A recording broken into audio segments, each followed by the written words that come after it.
আদালত থেকে একটা এই বিষয়ে নির্দেশনা এসেছে। আমরা সেটা পর্যালোচনা করে সেটা যদি কপি আমাদের কাছে দেওয়া হয় তখন আমরা বলতে পারবো, কারণ এটা এখন পর্যন্ত সংবাদ মাধ্যমেই আছে। কোনো লিখিত নির্দেশনা পেলে আমরা সেই বিষয়ে সিদ্ধান্ত নিব যথাসময়ে। তবে আমাদের অবস্থান হচ্ছে, যেখানে বৃষ্টি হচ্ছে, যে জেলায় তাপমাত্রা কম, সেখানে তো শিক্ষা প্রতিষ্ঠান বন্ধ করে দেওয়ার কোনো যুক্তি নেই। সেটা হচ্ছে আমাদের নির্বাহী একটি অবস্থান। নির্বাহী যেহেতু শিক্ষা মন্ত্রণালয় এবং সংবিধান অনুসারে শিক্ষা মন্ত্রণালয়ের হচ্ছে এখতিয়ার শিক্ষা প্রতিষ্ঠান কখন বন্ধ হবে এবং কিভাবে পরিচালিত হবে, সেটা সংবিধানে রুলস অফ বিজনেসে এটা শিক্ষা মন্ত্রণালয়কে সেই এখতিয়ার দেয়া হয়েছে। সেই ক্ষেত্রে আমাদের উচ্চ আদালত তাদের সেখানে একটা সুমোটো কিছু কিছু বিষয়ে অনেক সময় নির্দেশনা দেওয়া, আদেশ দেওয়ার সেটা এখতিয়ার আছে, সেটা সংবিধান স্বীকৃত।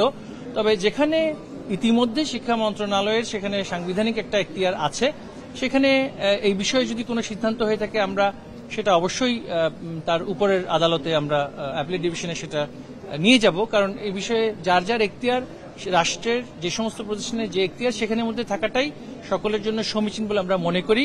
যেমন এখন এই মুহূর্তে সিলেটে বৃষ্টি হচ্ছে, আমরা যতটুকু জানতে পেরেছি সেখানে সিলেটের শিক্ষার্থীরা কেন শিক্ষা প্রতিষ্ঠান বন্ধ থাকবে, সেখানে তারা কেন শিক্ষা কার্যক্রম থেকে বঞ্চিত হবে? আমরা জানি চট্টগ্রামে এই মুহূর্তে সেই অর্থে এই তাপমাত্রা নেই। যে সমস্ত বিভাগে হচ্ছে সেইখানে সবে, কিন্তু সবকিছু ঢাকা কেন্দ্রিক মানসিকতা আমাদের একটা সৃষ্টি হয়েছে। গণমাধ্যমে আমরা দেখি যে ঢাকার তাপমাত্রা বেড়েছে, তাই এখন সারা দেশে আমাদের একটা একই ব্যবস্থা নিতে হবে, এই ধরনের একটা প্রবণতা দেখা যায়।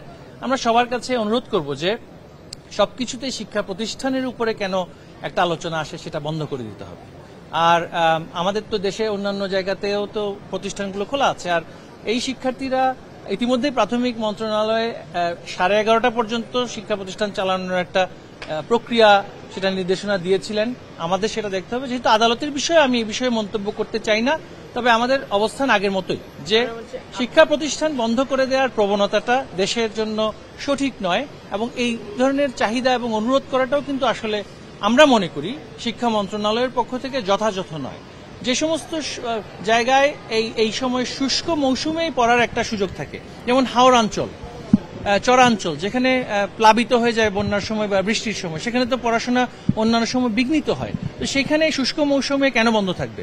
তাপমাত্রা বাড়লে সেটা আমরা আবহাওয়া অধিদপ্তরের সাথে কথা বলে সিদ্ধান্ত নিব, কিন্তু হঠাৎ করে কেউ সিদ্ধান্ত নির্বাহী বিভাগের উপরে চাপিয়ে দিতে পারে কিনা, এই বিষয়টা নিয়ে আমরা আদালতে সেটা সুরাহা করার জন্য চেষ্টা করব।